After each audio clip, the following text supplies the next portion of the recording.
Այսօր հացադուլի, որը հայտարարել ենք մարտի 1-ին, 12-րդ օրն է։ Եվ բոլորը տեղյակ եք, թե ինչին էր ուղղված այդ հացադուլը։ Իրականում սա խնդրանք էր Ռուբեն Վարդանյանին, իմ եւ իմ ընկերների Արտավազդ Դալավերդյանի եւ Վարդան Ավագյանի կողմից մեր ավագ ընկերոջը խնայելու իր կյանքը,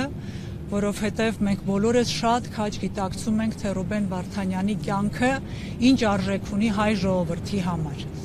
Մենք նաև ցավով արձանագրում ենք, որ միշտ չէ եւ ամենուր չէ, որ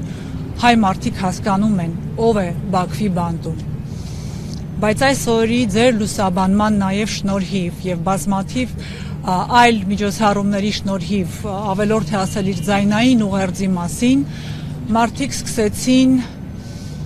տեսնել Ռուբենին, ոչ թե նայել նկարները ցավալ, այլ տեսնել ով է, ինչպիսին է, ինչի մասին է Ռուբեն Վարդանյանը եւ ինչ է անում այսօր Բաքվի բանտում բոլոր հայերի համար, Հայաստանի Հանրապետության համար։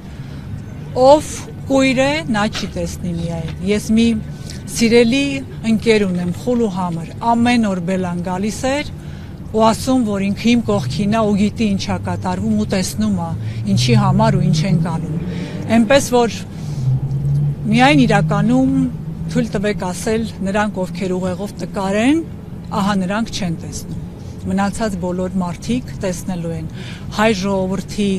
արժանապատվությունը վերականգնվելու է ու թող թանկ գին ենք վճարում բոլորս, բայց դա տեղի է ունենալու։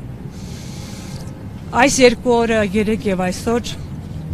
մենք զրույց ենք ունեցել Ռուբեն Վարդանյանի ընտանիքի հետ, բարբերաբար ենք խոսում, բայց այս երկու օրը նրանք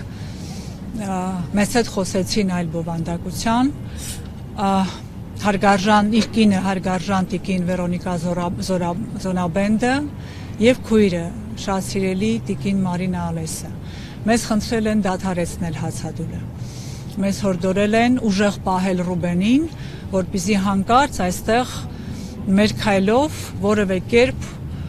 նա այնտեղ վատ չզգա նաև մեզ համար, այնտեղ էլ լինի ամուր ուժեղ նաև մեզանով։ Նրանցից առավել որևէ մեկս չենք ուզում նրա վերադարձը, սա երկրորդ կարծիք այստեղ չկա։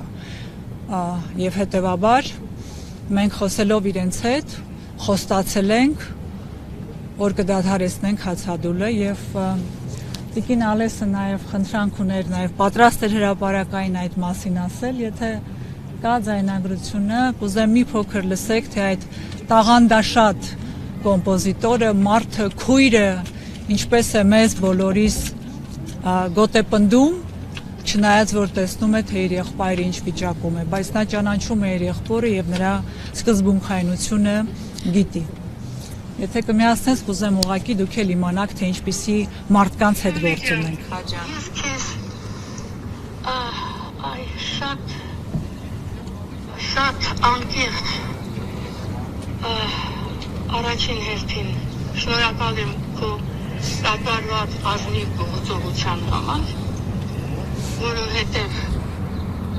ճաղերի այն կողմում գտնվողի համար այդ գործողությունը դա միակ հնարավորն է։ Մենք այս կողմից գտնվելով դա ծայրահեղ, բայց պարտավորեցնող գործողությունը այն առումով, որ դու պետք է լինես ոգե շնչող եւ ամրացնող ուժ այս կողմից։ Հասկանում ես, մենք իրավունք չունենք այս կողմից լինել թուլացած։ Դա իր համար սարսափելի բան կլինի այդ հասկանալը ու զգալը։